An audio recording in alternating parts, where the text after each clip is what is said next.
ಹೋಬಳಿ ತೊಗರೆ ಮತ್ತು ಕೋಗಿಲೆಮನೆ ಪ್ರದೇಶದಲ್ಲಿ ಮುಂಜಾನೆ ಸುಮಾರು 30ಕ್ಕೂ ಹೆಚ್ಚು ಕಾಡಾನೆಗಳು ಓಡಾಡುತ್ತಿರುವ ದೃಶ್ಯವನ್ನು ಕಂಡ ಇಲ್ಲಿನ ಗ್ರಾಮಸ್ಥರು ತಮ್ಮ ಮೊಬೈಲ್ನಲ್ಲಿ ಸೆರೆ ಹಿಡಿದು ಸಾಮಾಜಿಕ ಜಾಲತಾಣದಲ್ಲಿ ಹಾಕಿದ್ದು, ಈ ದೃಶ್ಯ ನೋಡಿದ ಗ್ರಾಮಸ್ಥರು ತೀವ್ರ ಆತಂಕಕ್ಕೆ ಒಳಗಾಗಿದ್ದು ಶೀಘ್ರವೇ ಕಾಡಾನೆಗಳನ್ನು ಸ್ಥಳಾಂತರಿಸಬೇಕು ಎಂದು ಅರಣ್ಯ ಇಲಾಖೆ ಅಧಿಕಾರಿಗಳ ವಿರುದ್ಧ ಆಕ್ರೋಶ ವ್ಯಕ್ತಪಡಿಸಿದ್ದಾರೆ. ತಾಲೂಕಿನ ಅರೇಳಿ, ಬಿಕ್ಕೋಡು, ಗೆಂಡೆಹಳ್ಳಿ, ಮಲೆನಾಡು ಪ್ರಾಂತ್ಯದಲ್ಲಿ ಈಗಾಗಲೇ ಕಳೆದ 2 ವರ್ಷಗಳಿಂದಲೂ ಆನೆಗಳ ಹಾವಳಿಯಿಂದ ಇಲ್ಲಿನ ಜನ ತತ್ತರಿಸಿದ್ದಾರೆ. ವಿಶೇಷವಾಗಿ ಕಳೆದ 5 ತಿಂಗಳಿನಿಂದ ಬಿಕ್ಕೋಡು ಹೋಬಳಿಯಲ್ಲಿ ಸುಮಾರು 55ಕ್ಕೂ ಹೆಚ್ಚು ಕಾಡಾನೆಗಳು ಬೀಡು ಬಿಟ್ಟಿದ್ದು, ಅಪಾರ ಪ್ರಮಾಣದಲ್ಲಿ ಬೆಳೆ ನಾಶ ಮತ್ತು ಕೂಲಿ ಕೆಲಸ ಮಾಡುವ ಕಾರ್ಮಿಕರಿಗೆ ಗಂಭೀರವಾಗಿ ಗಾಯಗೊಳಿಸಿದ್ದು, ಸದ್ಯ ಪ್ರಾಣಾಪಾಯದಿಂದ ಪಾರಾಗಿದ್ದಾರೆ. ಈ ಕೂಡಲೇ ಸಂಬಂಧಪಟ್ಟಂತವರು ಶಾಶ್ವತವಾಗಿ ಆನೆಗಳನ್ನು ಸ್ಥಳಾಂತರಿಸಲು ಮೀನಾಮೇಷ ಎಣಿಸುತ್ತಿದ್ದಾರೆ.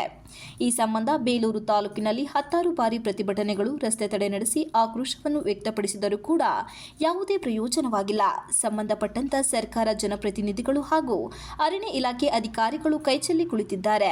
ಮಲೆನಾಡಿಗರ ಜೀವನ ಅತ್ಯಂತ ಕಷ್ಟಕರವಾಗಿದೆ. ಈಗ ಕಾಫಿ ಬೆಲೆ ಹೆಚ್ಚಾಗುತ್ತಿದೆ, ಆದರೆ ಕಟಾವು ಮಾಡಲು ಕೂಲಿ ಕಾರ್ಮಿಕರು ಕಾಡಾನೆಯಿಂದ ತೋಟಕ್ಕೆ ಬರುತ್ತಿಲ್ಲ. ಇದರಿಂದ ಕಾಫಿ ಉದುರಿ ಹೋಗುತ್ತಿದೆ.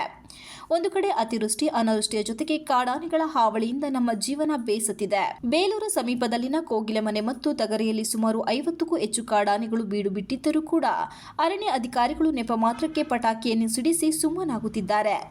3 ಬಾರಿ ಕಾರ್ಯಾಚರಣೆಯನ್ನು ನಡೆಸಿದರೂ ಯಾವ ಆನೆಗಳನ್ನು ಕೂಡ ಹೊರಗಟ್ಟಲು ಅಂತಹ ಕಾರ್ಯತಂತ್ರ ಮಾಡಿಲ್ಲ. ಮೂಡಿಗೆರೆ, ಸಕಲೇಶಪುರ, ಚಿಕ್ಕಮಗಳೂರಿನಲ್ಲಿ ಇಲ್ಲದ ಕಾಡಾನೆ ಹಾವಳಿ ಬೇಲೂರಿನಲ್ಲಿ ಏಕೆ ಇದೆ ಎಂದು ಇಲ್ಲಿನ ಅಧಿಕಾರಿಗಳು ಅಥವಾ ಜನಪ್ರತಿನಿಧಿಗಳಿಗೆ ಬೆಳೆಗಾರರು ಪ್ರಶ್ನೆ ಮಾಡಿದ್ದಾರೆ.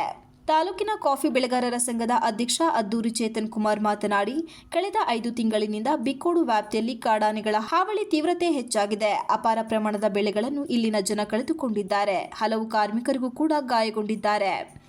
ಈ ಬಗ್ಗೆ 10 ಬಾರಿ ಸಂಬಂಧಪಟ್ಟವರಿಗೆ ತಿಳಿಸಿದ್ದರೂ ಕೂಡ ಕನಿಷ್ಠ ಸೌಜನ್ಯಕ್ಕೂ ಕೂಡ ಅರಣ್ಯ ಸಚಿವರು ತಮ್ಮ ಕೋರಿಕೆ ಮನ್ನಣೆಯನ್ನು ನೀಡುತ್ತಿಲ್ಲ.